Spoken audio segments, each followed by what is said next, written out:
there, and welcome to the world of Apocalypse Now. I'm Professor Redwood, but everyone calls me the Pokemon Professor.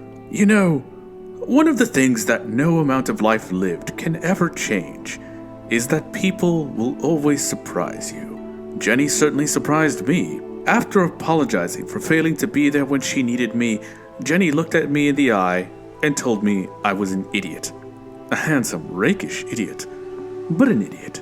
People's lives are their own to make, and each of us is responsible for the routes we take. Jenny knew where I was and could have reached out to me whenever she chose. When she was getting into a relationship with that idiot Jerry, who incidentally will not be troubling her again, when she became pregnant, when she left the force, when her son was born. She didn't because she didn't need me. She didn't need me to charge halfway around the world to solve her problems. I pointed out there was a difference between solving another's problems and just being there for them. She pointed out that I could leave or meet my godson. I chose to meet my godson.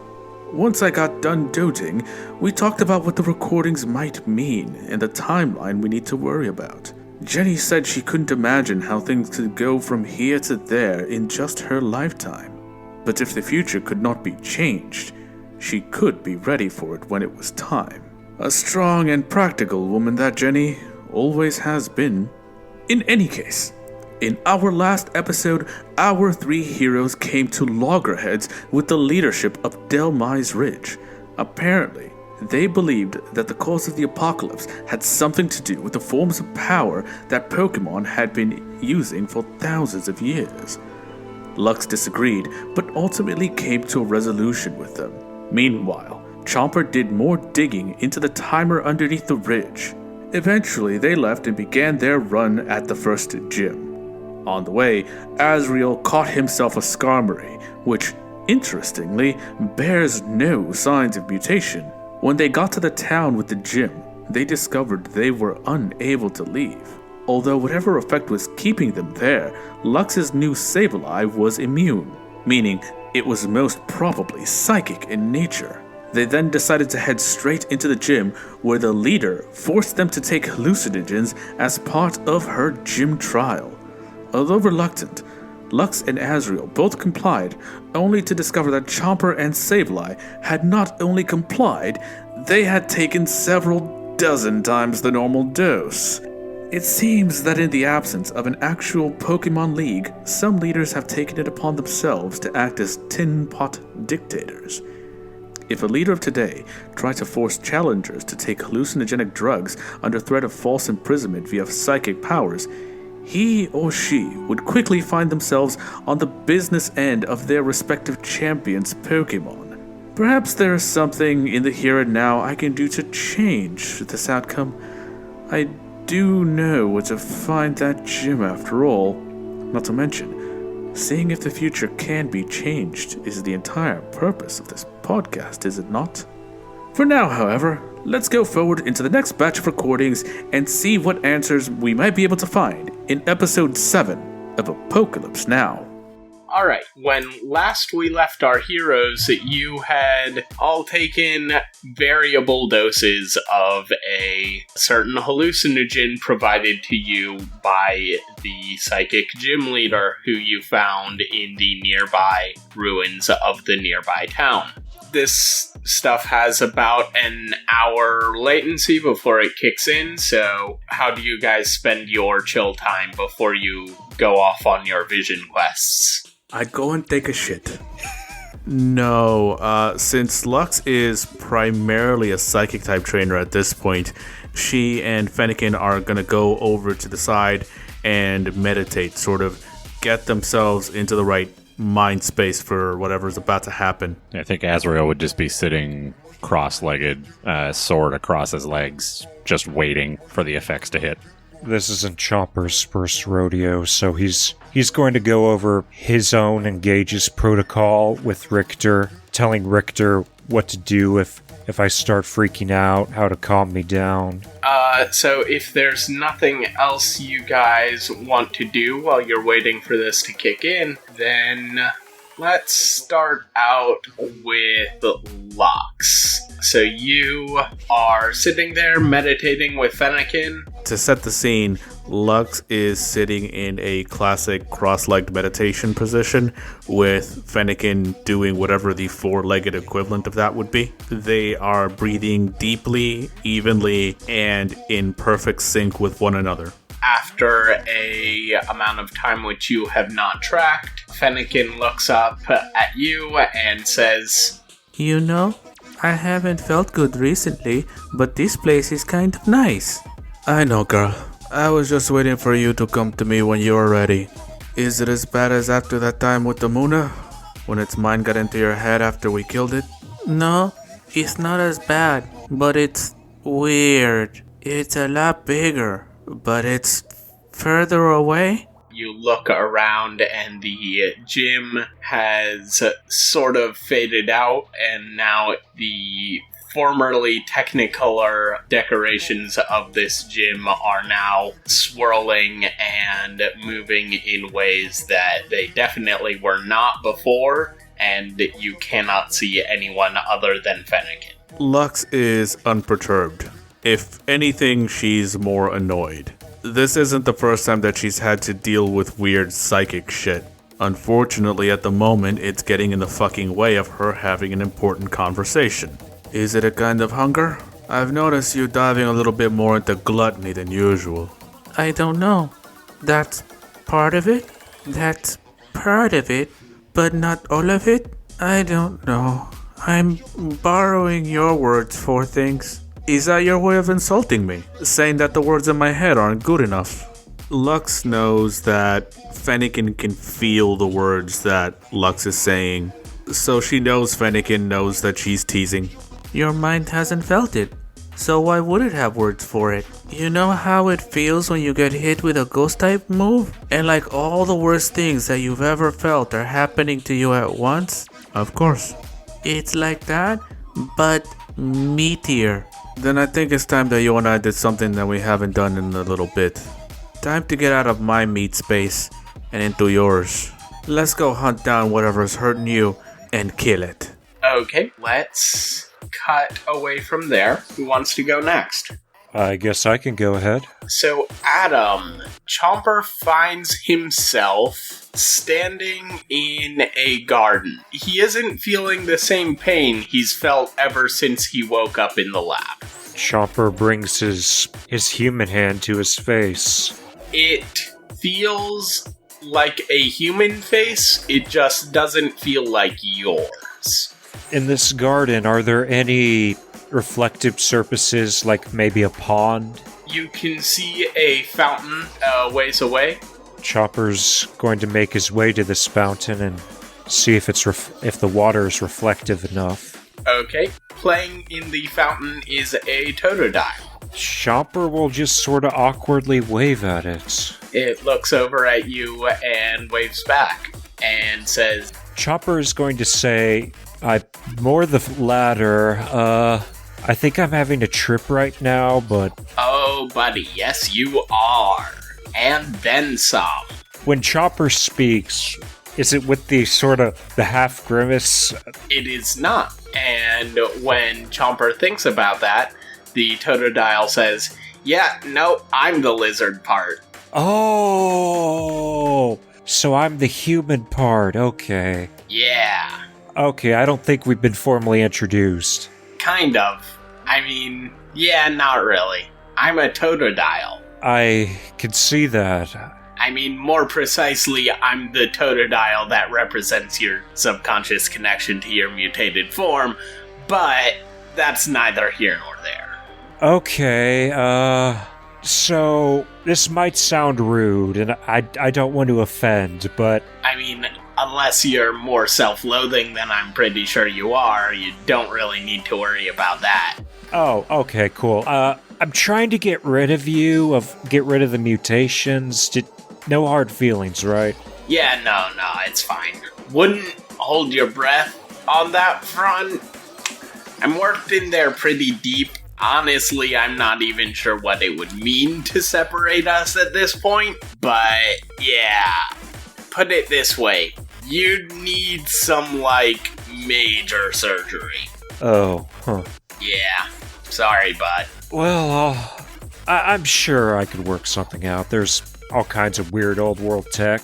Yeah, I mean, maybe. Never say never, right? But, I wouldn't hold your breath, at least. Well, in the meantime, I don't suppose it's your fault that my face is always aching, is it? Nah, sorry. That's just good old biochemical nerve problems. Yeah, we gotta work on that. Yeah. So, Chopper looks around this garden. If this place is my subconscious... Oh no, this isn't your subconscious. This is just a little thing I whipped up so that you wouldn't freak the fuck out. Oh. Your subconscious is way nastier. Oh, you're pretty good at entertaining guests then. Thank you. You should try it sometime. So, I may run the risk of freaking the fuck out if I say something wrong, or that, I don't know, trips an alarm or something in my brain, so... But I'm also curious, you know, so... No, don't worry about it. There's no Manchurian candidate involved in this conversation. Well, not like that. It's more, what does my subconscious look like underneath all this veneer of sunshine and roses? Don't feel compelled to lift the veil if you don't want to. I mean, if you want to see under the veil, then you'll see under the veil. Like, I can't stop you. Remember, I'm just like... your subconscious. I don't really do things that you don't want to do. Well, this trip or vision quest is supposed to have a purpose, so, I don't know, you wanna come trot with me a while, maybe see how deep the rabbit hole goes? Okay, and with that, I think we should cut over to Azrael. Alright, Azrael's good and stoned. What's up? Yeah, I think you just find yourself in the same swirling Technicolor dreamscape that Lux was in. You see your Scyther standing across from you. I thought I might find you here. Yeah, this was, pretty predictable, not gonna lie. Not exactly looking to subvert expectations here. I want you to know I've never forgotten you or what you did for us, even though I try and suppress the memories just to keep my sanity. Yeah, I know. And, honestly, I'm glad that I'm still protecting you and helping you kick ass. I'd prefer to, have a separate mind and body while I was doing it, but that's not really an option, and... Do I have my sword right now in the trip? Yeah, no, if you want it, you can have it. Just when Noriko mentions the still being with me and helping protect, I kind of pull out the sword and I'm just holding it. I'll carry this piece of you with me always. This literal piece of you. Yeah, that is a little macabre, but, I like it. So, seems you've got a Skarmory now. Quite the catch. I haven't had too much time to get to know her yet, though. I'm a little gun shy, as I think you would expect. Yeah, don't really blame you there. Still, you can only stay stuck in the past for so long, right? You know my drive is finding Tycho and making him pay for what he did. Oh yeah, definitely. Turn him into a meat popsicle. But, also, maybe chill. I guess I'll have to try and find that balance. Yeah, I've never been very good at it. So that, trainer you run with, she's pretty cute. I can honestly say I hadn't really thought about it. Well, your loss. And with that, I think we will cut back to Lux. You transfer yourself into Fennekin's subconscious, or conscious. Lux looks around Fennekin's mind with a certain sense of familiarity. This is not the first time, it's not even the 100th time that she's been in here. As a matter of fact, since Lux raised Fennekin, she would have been here pretty regularly to help her Pokemon build the place up, both from a metaphorical sense and from a sense of building up resistance and defenses to any kind of attack. So, behind them is a French-style castle, complete with towers, a barbican, a moat filled with spikes coated in offal to cause infection to anybody who falls in. Lux and Fennekin themselves are standing outside the castle in what would technically be thought of as the murder zone. At the edge of it, however, the land around the castle abruptly ends in darkness, representing the outer edges of Fennekin's mind. The area around them is torn and pitted, and there are craters everywhere. Clear signs of a battle, of a lot of battles. Basically, every time that something got into Fennekin's head and Fennekin couldn't fight it off on her own, Lux would come into her Pokemon's mind with her and help her fight it off. Lux is basically taking in the metaphors around her to see if there's anything different. As you look around, you don't see anything unexpected, but you do smell fresh blood and meat in one particular direction. Lux sniffs around for the source of the smell. Are you following the smell? Yep. Follow your nose in the direction of blood and meat. You come to the edge of Fennekin's subconscious, and you can sense I guess like a corruption would be the best way to describe it. But there's some external force that is touching Fennekin's mind through this region. It's like ghost-type energy in that it's not psychic, but it's similar in form. But it's very distinct from the ghost-type energy that you have helped Fennekin protect herself from before. Let's get a little light in here, eh? And Lux is going to hold up her hand, which is now holding a Zippo lighter. She's going to spark it up and toss it into the darkness like she's tossing it onto gasoline, expecting it to light on fire. Roll read. 6. You can feel something. You remember when you were much younger hearing your dad tell you about the emergence of fairy-type Pokemon, describing how there were latent genes in certain Pokemon that when one of the legendary Pokemon manifested, awakened, and Pokemon formerly believed to be normal type started exhibiting traits above and beyond what they normally did. And as he always did, your father is careful to point out that the concept of typing is kind of artificial, and even if it is indicating something deeper about reality, it's very hard to pin down exactly. And then he gets off the usual tangent about how types are kind of bullshit, and goes back to describing how fairy types came from. And then cut back to Fennekin's mind, and you realize that what you're experiencing may be a new Pokemon type. Well, that's interesting. You know, girl, my father would probably give his left nut to be able to see this. Actually, he'd probably give them both up for a good steak dinner, but that's a different problem. What does this new type feel like? Lux has been in Fennekin's head enough that she's kind of got a sense of what the different types feel like. So, does this feel hot or cold? Does it feel dark or light? What's the word that her brain would translate this feeling into? So, when you are exposed to ghost-type energy, it tends to manifest in the form of dissociation from your own body and feeling like you are falling or suffocating or otherwise trapped outside of yourself.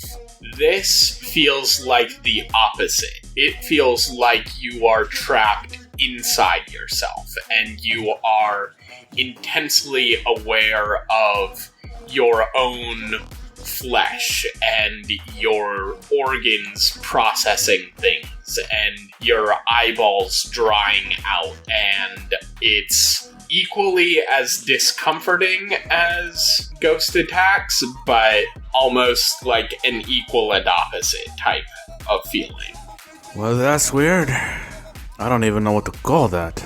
It's almost like flesh type. I'll come up with a better name for it later. You know, if my father were here, he'd probably spend hours, days, weeks, months, whatever it took, analyzing this thing until he knew what it was and what it means. But I'm not a scientist. I'm a trainer. I go out and I burn things down if they hurt my friends. So how's about we burn this infection out of your system? Lux stands up from where she was crouched next to Fennekin. And when she does, she is dressed differently. She is sealed inside a suit of power armor. Full-on 40k Sisters of Battle power armor, complete with purity seals, fleur-de-lis, and skulls everywhere. In one ear, she's got this massive earring in the shape of the Wheel of Arceus. And set just in the center of the wheel are the wings of Giratina. In her hand, she's holding a flamer. There's a reason why fire types are resistant to fairy, and that's because fire purifies. It burns away the corruption. So what Lux is holding in her hand is not an actual flamer. It is the literalized idea of purification itself. Lux looks down at Fennekin and says, I'd appreciate a little help. Okay, great, roll hunt. Not raid or wreck? Okay, yeah, roll wreck, and take an extra 2 dice to this. Okay, no crit, but still a 6. If I may describe this, in the same moment, Lux pulls the trigger back on the flamer, and Fennekin lets out a roar of fire from her mouth. It streaks into the darkness, and when it touches, it's like the fire had fallen on slick oil. It sticks, and it burns, and it destroys what it touches down to ash. So you are gratified to learn that the process for sealing this is fairly similar to the process for healing ghost-type damage, and you are able to clean up a lot of the mess. You are slightly worried that there will still be a little residual damage, but you're quite sure that there, at the very least, won't be things won't get any worse, although you do think that Fennekin will probably lose some memories of the times that this has caused problems.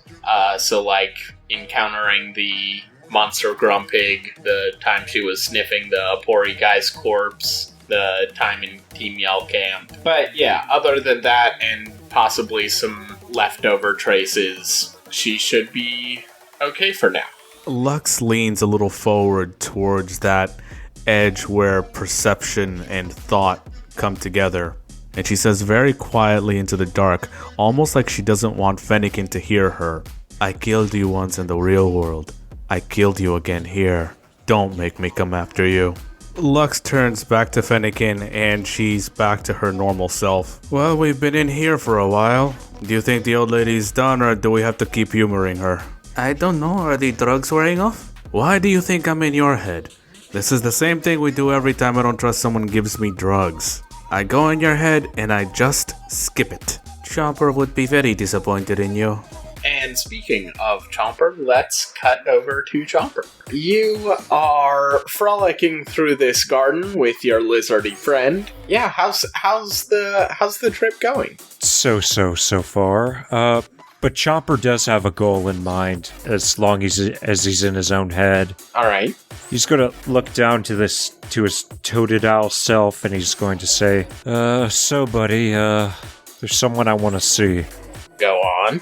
I figure if I'm going to move forward, I may as well take one last hard look back. We're going to see Mom. Oh, are you sure that's a good idea? I mean, it wasn't a good idea to gorge myself on whatever drugs the lady had, but here we are. You make an excellent point, good sir. So yeah, what happens? Chomper and the toad and his lizard brain are going to walk a little ways into a hedge maze. They're going to take some turns, some lefts, some rights, some ups, some downs, and they're going to come up on a gate. Chopper, with a fair bit of trepidation, is going to open the gate, and as he does so, the scene changes. They're now back out in the desert tundra. They're standing in front of a fairly modest cabin. There's a small greenhouse built into the cabin, and there are a few solar panels built onto this roof. The greenhouse has enough plants in it, as can be discerned through the glass, to feed a family of roughly 3 people. The door to the cabin is ajar, and Chopper is going to go ahead and walk in.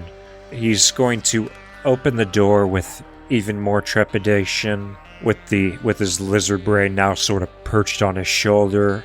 As he opens the door, right in front of him as he opens the door is a young boy of about 7 years old, sort of ruddy dark hair, with blue eyes, looks up at him and smiles.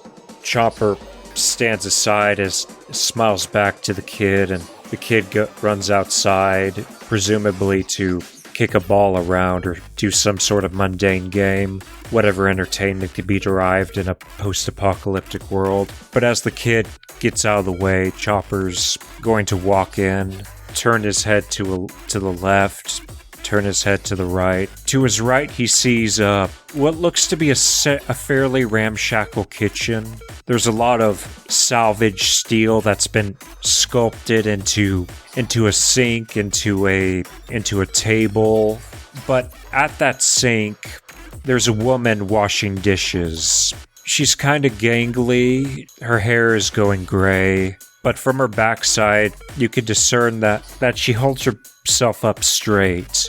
Chopper is going to clear his throat and say, "Hey, it's been a minute."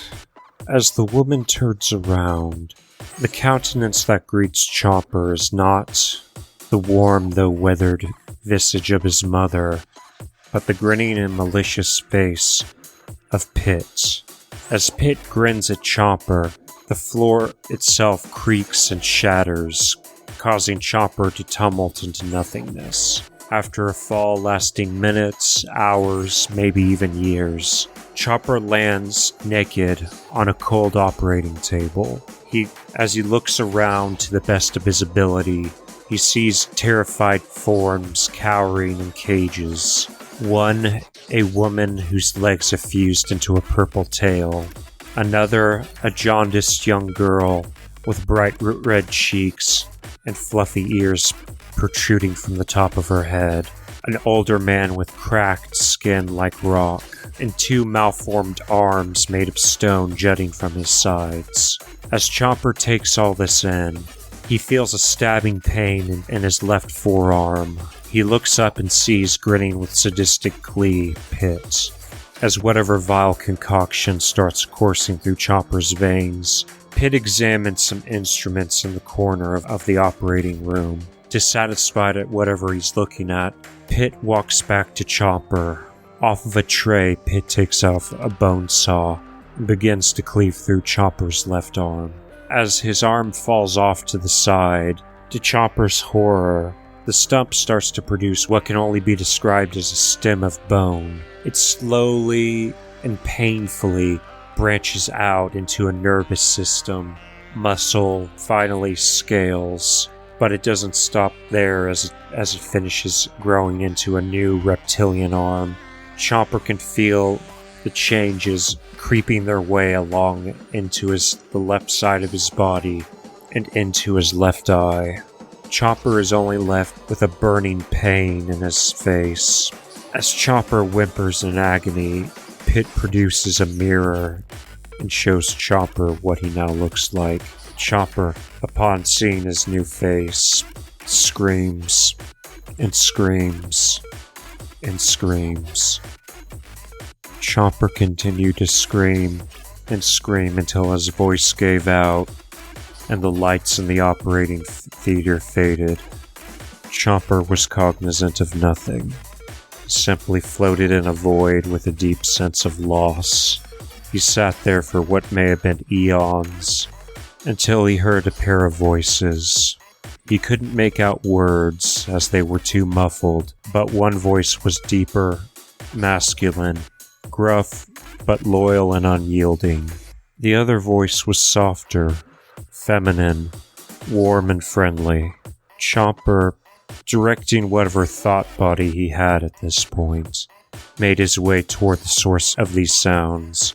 As he came closer, the void started to light up and gradually grew warmer and brighter until he finally opened his eyes. Let's go on to Azrael. So what's Azrael getting up to in his own mindscape?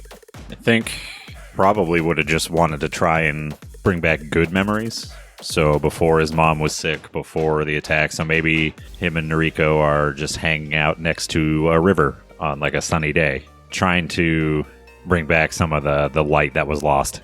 Roll read. That is a 6. All right, great. You don't have a bad trip. So I successfully skip rocks and... Yep, and Tycho doesn't show up and turn your skin into snakes. I fully appreciate that. That would have been bad news bears. Yeah.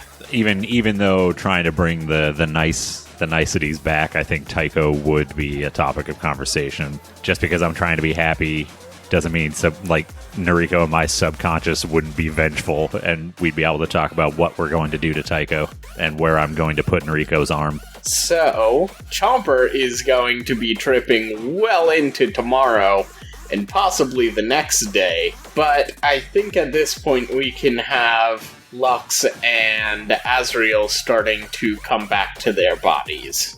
Are we actually waking up, or is there just our vision just kind of swirls and we start to see the room we're actually in? So you don't wake up, you just kind of are back in your body after your trip to the center of yourself. Lux, who skipped out on the journey into the center of herself, stands up and kind of stretches out the kinks in her muscles from having sat in the same position for an hour. Fennekin does a long kitty stretch. Then, after checking on whatever the gym leader is doing, Lux is going to check on her friends. So the gym leader is laying back in a very comfortable looking position. Your friends are alright. The gym leader and Azrael are also starting to come back around. Chomper is out. Richter is just, having noticed that everyone else is up, is just sort of pawing Chomper on the face. Sableye is nowhere to be seen. Okay, where is Sableye? Because that is something that I need to know. Make a fortune roll. That's a 6. Where do you want Sableye to be? From parts unknown, Sableye has managed to find himself a Sharpie, and he is currently drawing on Chomper's face. He's trying to make the human side match the lizard side. Except Sableye is also tripping balls, so it's about 50 times more abstract than what it would actually look like if he was sober. I didn't say he was doing a good job. I said he was trying. But before he can keep going, Lux takes out Sableye's Pokeball and recalls him. Meanwhile, all this is happening. Azrael's waking up and just going, nyam, nyam, nyam, trying to find some water because his tongue feels huge. Yeah, the Medicham brings out very large pitcher of water with some lemon slices in it and some glasses for you all. Azrael will drink greedily.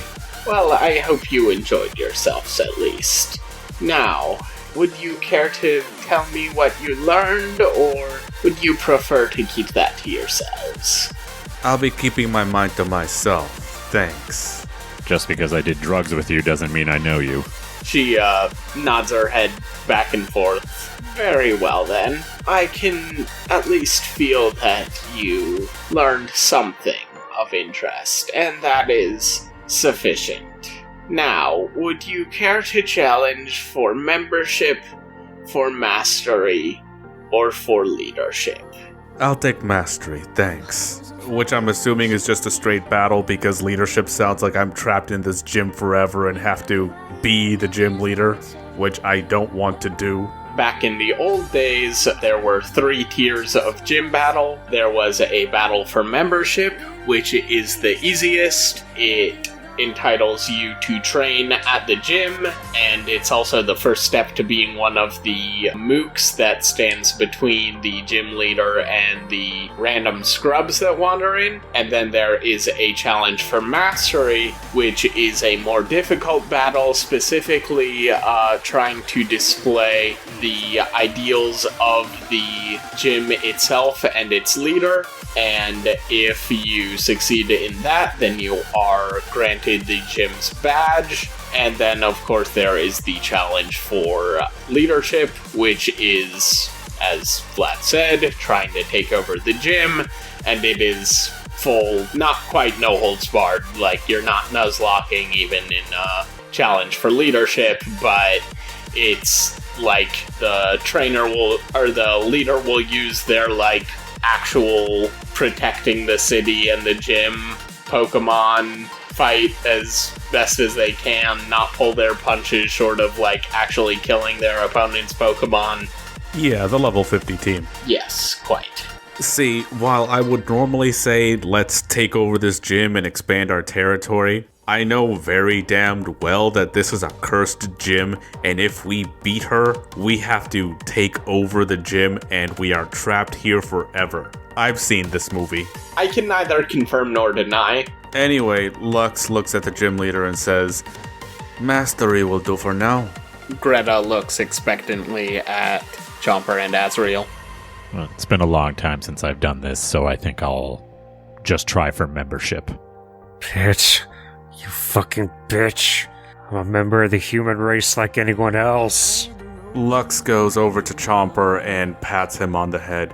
"It's okay, Chomper. Save it for the battle." Inside Chomper's trip, a snake falls on his head. That fucking hell. This happens again. Is this how the universe torments me, through this fucking two-headed piece of fucking shit?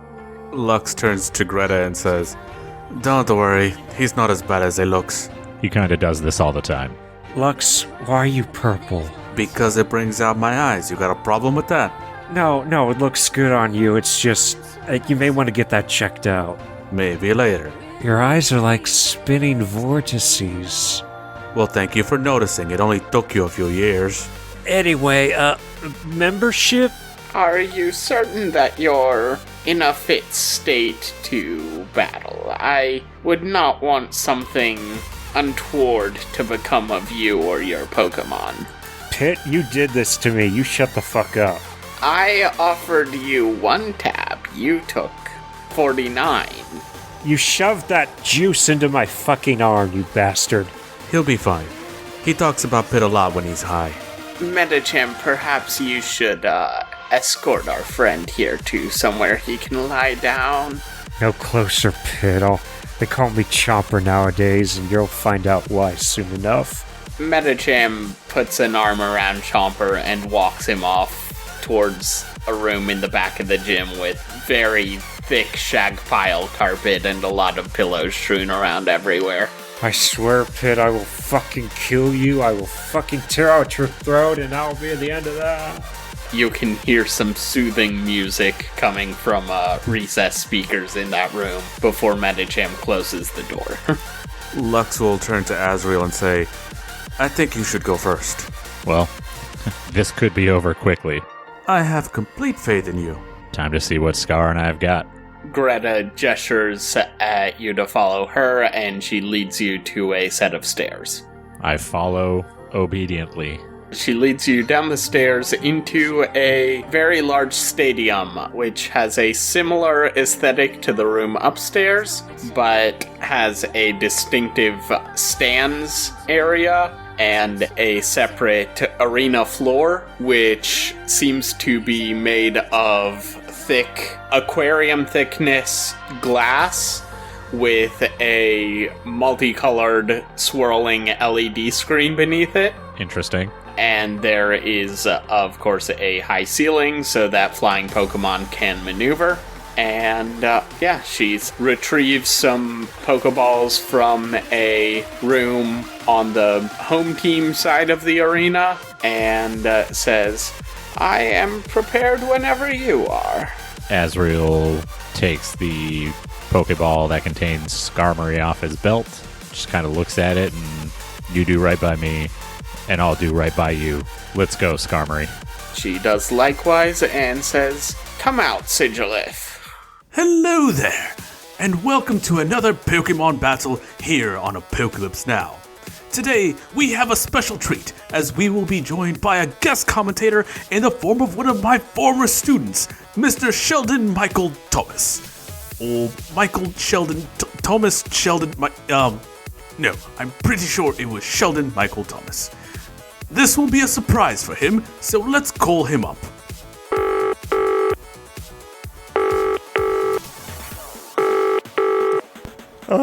Hello? Who is this? Sheldon, my boy! This is Professor Redwood, your Pokemon professor. I'm calling you up because I've decided to allow you the privilege of joining me in commenting on a Pokemon match from the future. Now, I've sent you a file. All you have to do is open it up and we can begin. The future? Professor, the last I heard about you was from the local Jenny. She grilled me for like 4 hours straight in a dimly lit room about your whereabouts. She said you're a fugitive, and now I can't so much as cross the street without one of her cousins glaring at me. Oh, Jenny, excellent. Did she bring out the leather straps? I love it when she brings out the leather straps. But never mind that now. I've been making myself well known in other parts of the world. Not that they have a hope of catching me. Clothed, anyway. They won't think you're aiding me or anything. But please do open the file and we can get this show on the road, as they say. They almost certainly bugged my PC, though. Oh, Professor, just your word isn't much reassurance. Remember that time during a lecture when you had me put my hand into a bin of Weedles and told me it would be fine? They kind of stung me a lot. Yes, and as predicted, it sharpened your focus so much that you were able to get top grades in the exam later that day. Oh, is that the problem? Okay, hold on.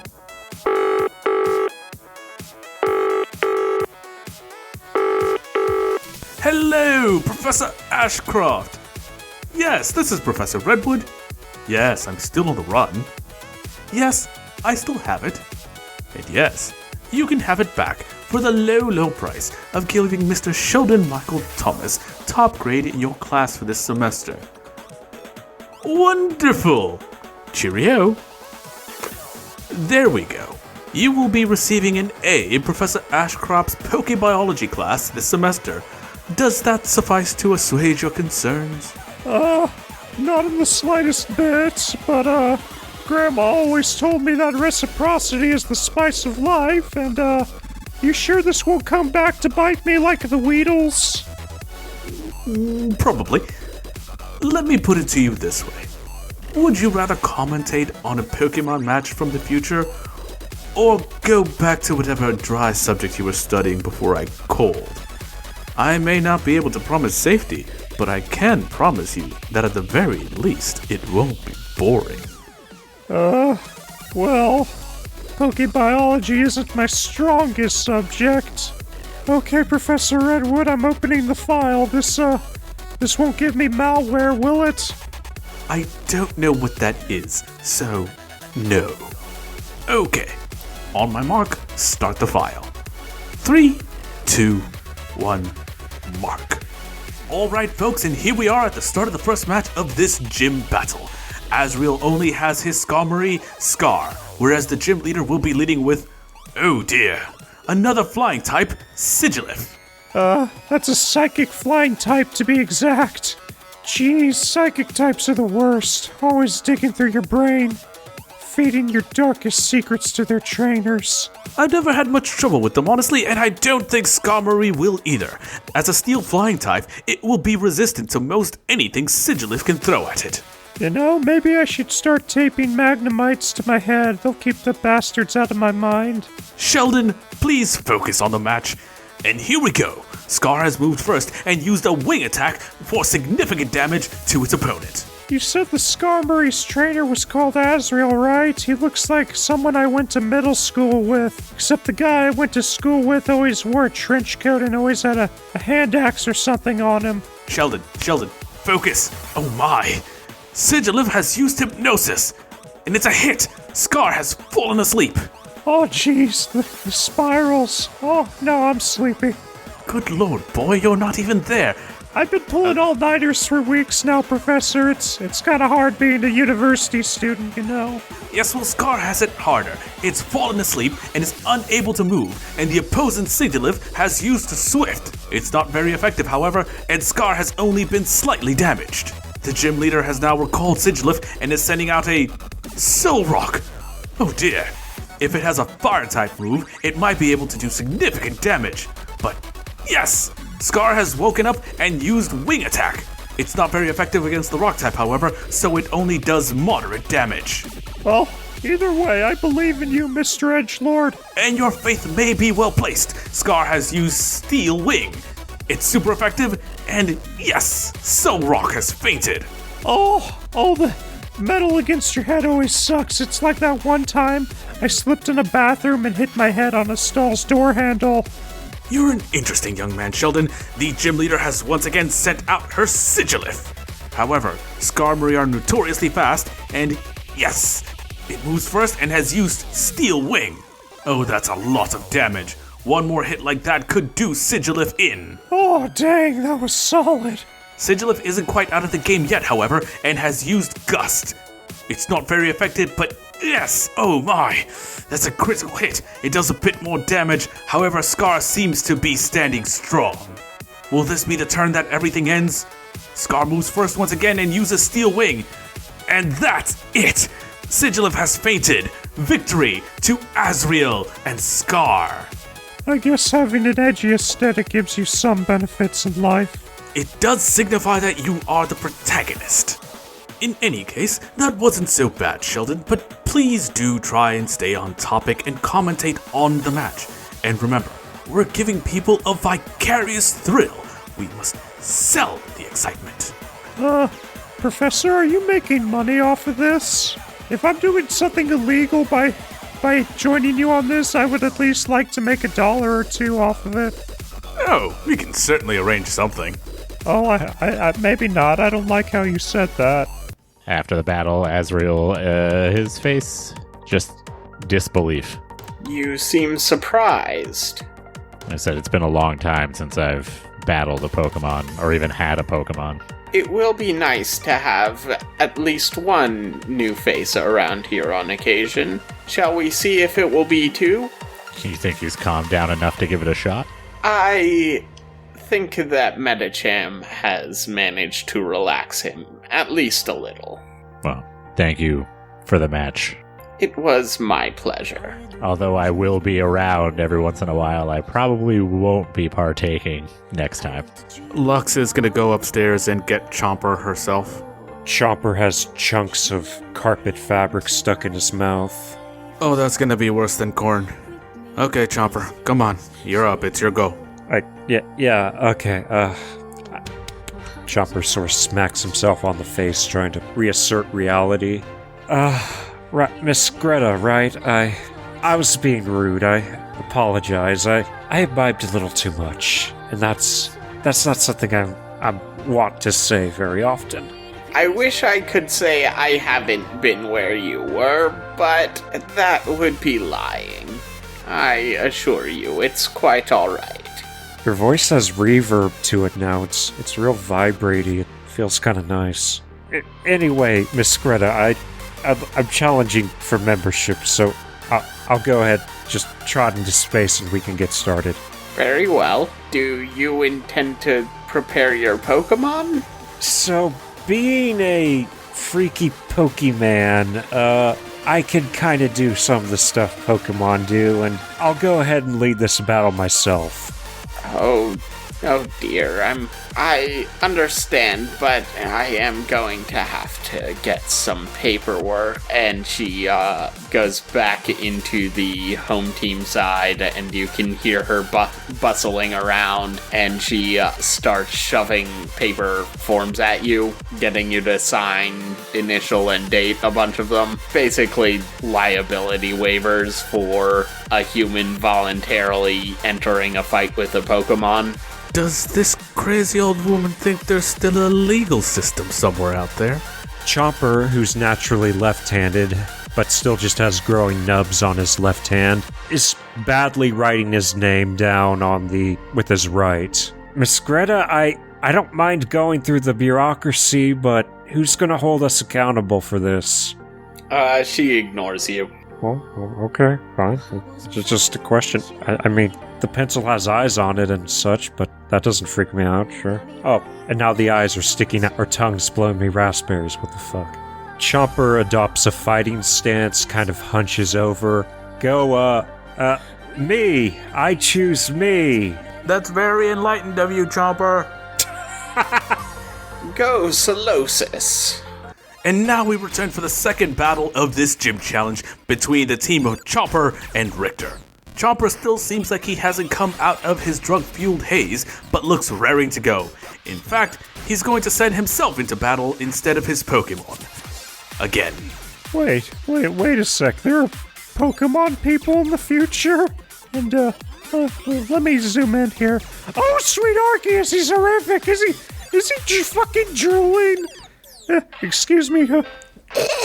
Excuse me. A minute, Professor, I need a puke. You do that, my boy. In the meantime, the gym leader has sent out Solosis. And upon seeing the other Pokemon, Chomper has leapt into battle and used Bite. Ooh, sweet Arceus, that's super effective damage. The Pokemon bit through the Solosis hide? What is this? That's no battle stick, Pokemon. And yes, Solosis has fainted. The gym leader is now sending out another Sigilif. You know, my mom trained a Sigilif once. It would always stare at me and read my thoughts and report back to her. That would explain a great many things. However, what we need to explain now is what's happening in this battle. The Sigilif outspeeds Chomper and has used Hypnosis. And it hits! Chomper has fallen asleep. He's standing in the middle of the arena completely asleep. My word! Sigilif isn't about to let this opportunity to go to waste and has used Air Cutter. Ooh, critical hit! Chomper takes a great deal of damage, but does not wake up! You know, Professor, I never understood how Pokemon could sleep through having their own bodies clubbed, burnt, buffeted by gale force winds, electrocuted, bitten, slashed, stabbed, pummeled with blunt force, haunted by literal ghosts, having their minds rent apart by psionic energy, or even affectionately kissed. I guess Pokemon are just heavy sleepers. Well, when your mind is at peace, sleep comes easy. I sleep like a baby every night myself. But I'm sure you wouldn't believe me if I tried and explained all the details. In any case, the Sigilif has once again used Air Cutter, causing another chunk of damage to Chomper. But Chomper still has not woken up. Dude, you have to have felt that. The Sigilif is coming around for another pass. This could be it for Chomper. And the Sigilif has used Swift. My word, Chomper looks like he's on his last legs. There's no way he should have survived that hit. But he has, and yes, Chomper has finally woken up and, oh, hi. In a rage, he's leapt onto Sigilif and used Bite. A super effective Dark-type move. Sigilif has taken significant damage. Ew. I can see his saliva sliding straight into the Sigilif's body. Oh, it's gross. Indeed, and unless I'm mistaken, yes, Chomper's poisonous touch has activated and the Sigilif has been poisoned, taking yet another chunk of damage. Chomper unfortunately doesn't seem like he's going to be able to capitalize on this, as he is currently arguing with a section of the torn up floor. I mean, that floor looks kind of offensive. I don't blame it. Wait, is that a Gibbile coming on? It looks different. He has a name, and it is Richter, and he is an adorable little grump. And good thing he's here, because he's leading Chomper onto the field and setting himself into battle in his master's stead. And the Sigilif has taken the opportunity to try and use another Hypnosis. But Richter, Myrmidon that he is, has avoided the attack. Sigilif, however, has failed to avoid being hurt by its poisoning. Well, you know what they say about poison. It's the slow death, unforeseen, unrelenting. My word, your doc boy, do you right? No, never mind. Undeterred, Sigilif has gone back to using Air Cutter, and ooh, it's a hard hit, costing Richter a good chunk of damage. Richter, for his part, just seems like he's ready to finish this, and takes a page out of his master's book, and has used, bite. Super effective. And yes, Sigilif has fainted. Victory to Chomper and Richter, who is currently rubbing his master's belly like a toddler. You know, that'd be cute if that guy didn't look like an abomination from one of the nightmares my mom's Sigilif gave me one time. Was it only the one time, Sheldon? Was it? I mean, there were lots of nightmare monsters, but yeah, it wasn't the one time. Yeah, it was several times. Yeah, Sheldon, we may need to have a talk. Off air. This is not okay. It might behoove you to get into a little bit of expressive work to try and work some of this out. Some poetry, painting, therapy.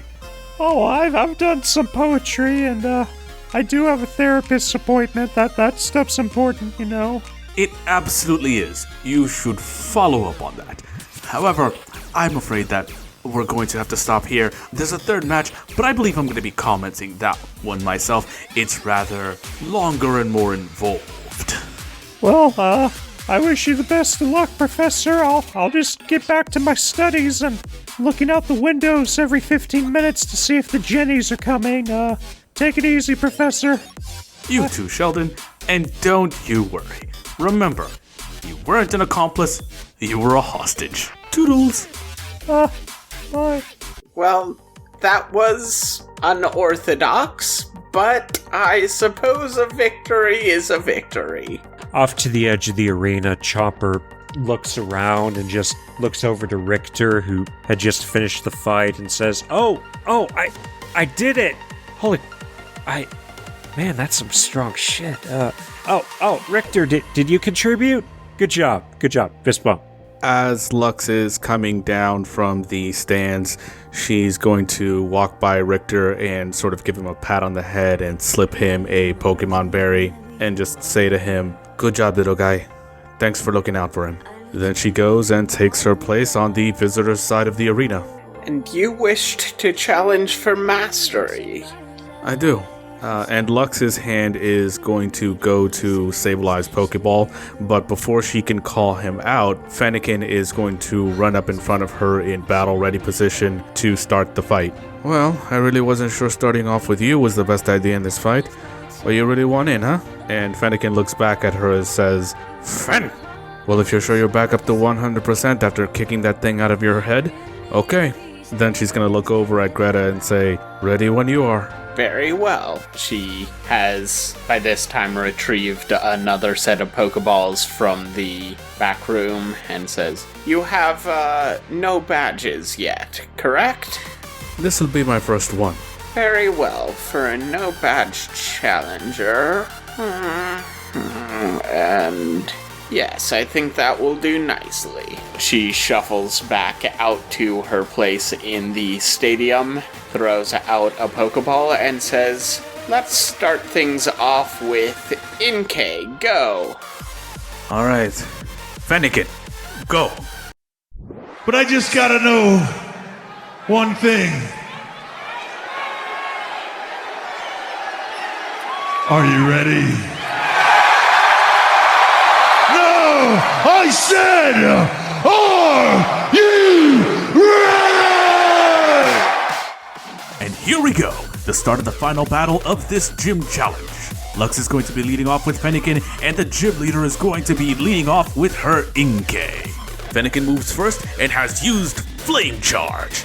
It deals good damage to the opposing Inkay and causes Fennekin's speed to rise by 50%. In response, the gym leader's Inkay uses Reflect.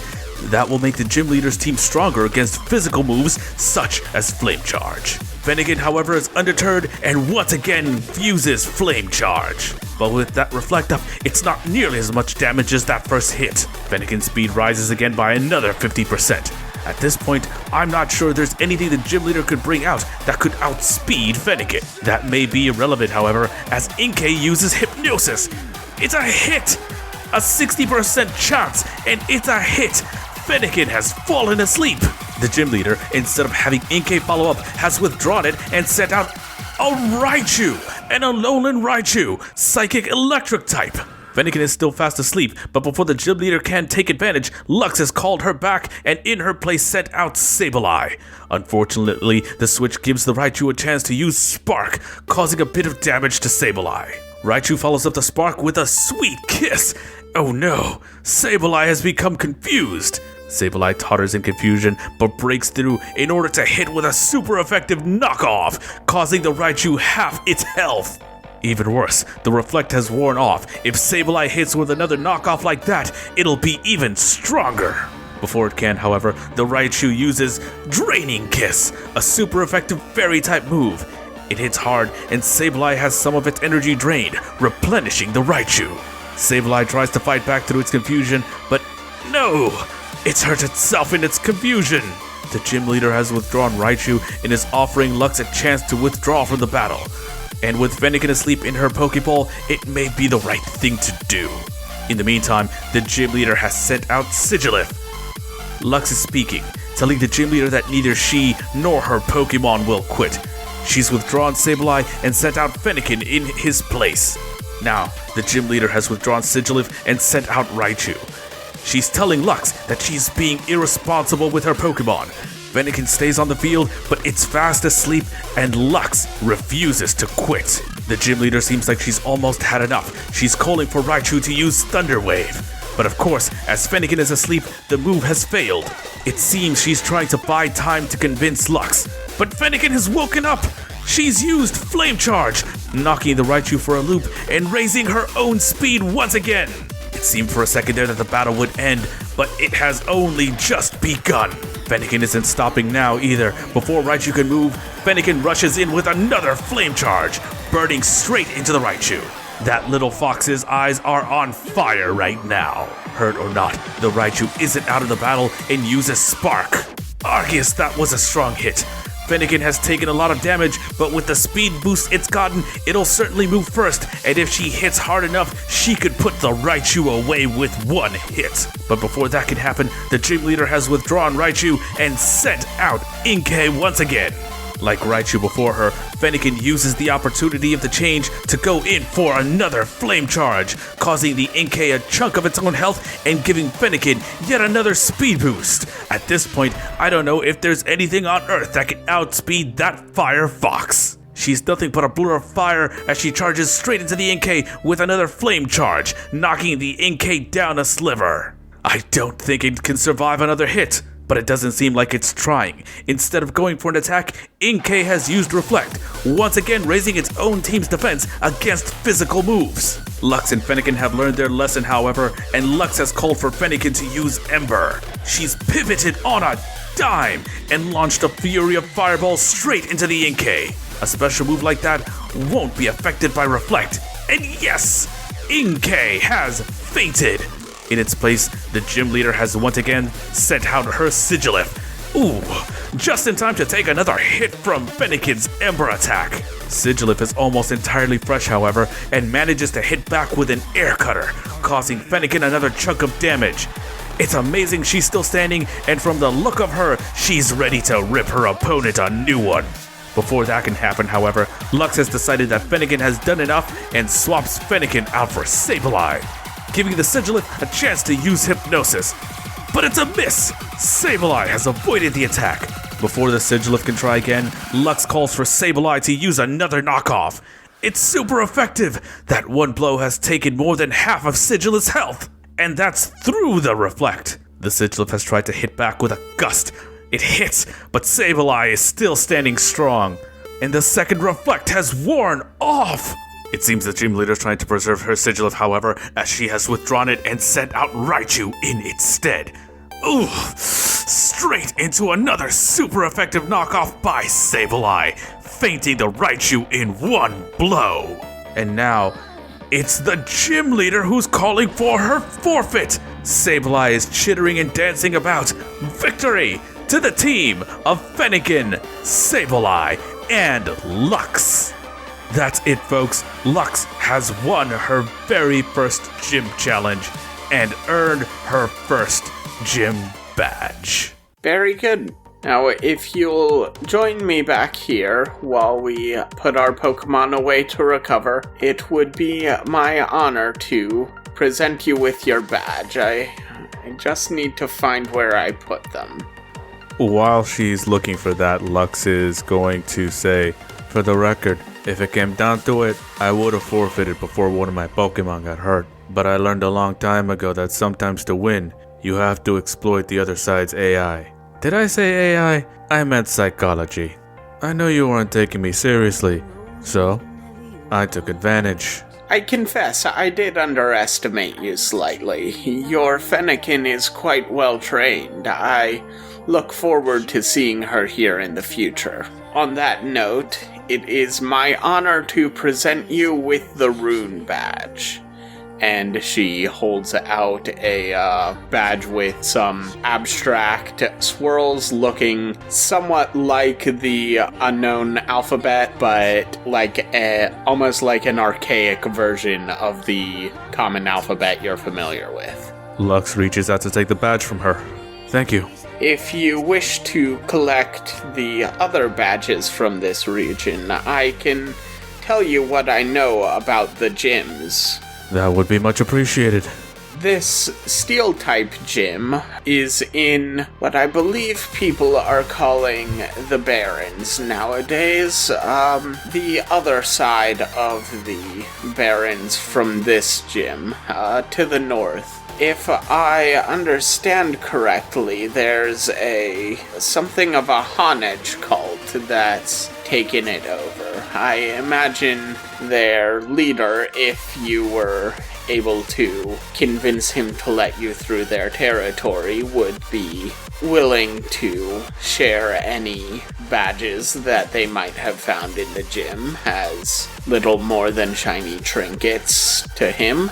Here in the city, I think you call it the Boneyards now, there was a ground-type gym. Its leader was one of the first to pass away when all this happened. Out here, she gestures at where the dunes are now. There used to be a flying-type gym. I imagine it's lost to the sands now. Here, she gestures to the old Pokemon arena that you are actually familiar with. There was a fighting-type gym, but Moltres flew over the area, about a decade ago. I seem to remember there being little but the arena itself left. Here, there was a fairy-type gym. She gestures to a place that's outside the area you normally travel, although you do occasionally get other travelers from around that far away.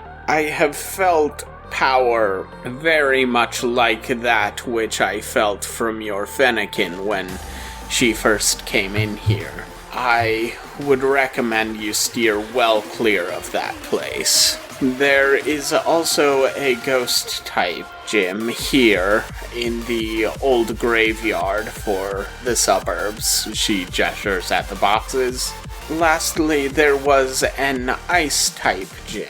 She once again gestures to a region you don't normally go to, which is far, far to the north, even north of the boxes and the boneyard. Keep it in mind.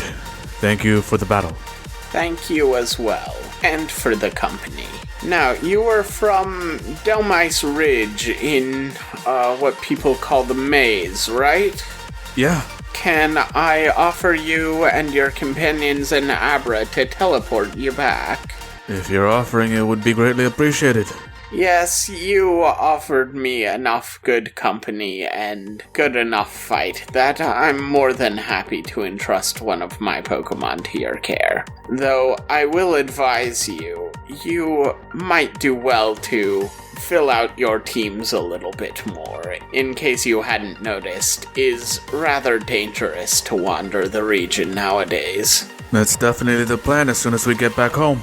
I wish you best of luck, and of course you are entitled to train here whenever you wish. She hands over a Pokeball, which when you scan it with your Pokedex, reveals an Abra inside. The last place it visited was close to Delmice Ridge. It should be able to get you there within an easy hour's walk.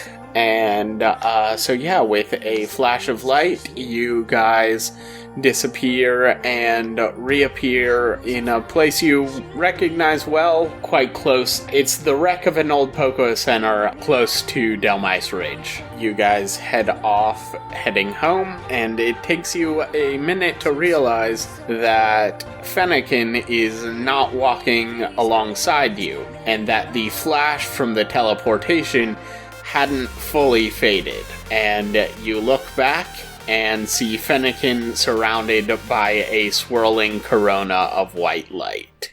A new type! Oh my! Now that is an interesting development. Of course, new types have been discovered before. We Pokemon professors have always adapted to the changing situation. The theories around typeation are always fascinating. Some fools insist that God does not play at dice with the universe. Others point to the fact that Pokemon types are in fact hardline rules of the way that Pokemon work as evidence that something else is going on. A kind of Poke quantum mechanics, if you will. Why, it's almost as if the existence or non-existence of types is more dictated by the shifting political balances between entities on the levels of gods rather than the simple mechanics of biology. My, but who would buy into such fancies? Either way, I would like to thank Monstercat for providing the music used in this episode. You can check them out at monstercat.com, where all the music used in this episode is available for royalty-free licensing. If you enjoyed this episode, please like, comment, and subscribe, as it will make it easier for other researchers to find us and aid us in building a timeline of the forthcoming apocalypse.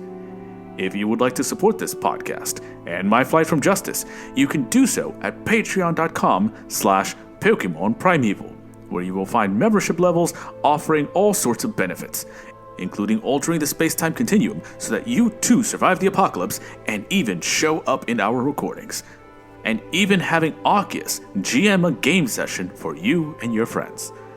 Goodbye for now, and I will see you next time on Apocalypse Now, where our story continues.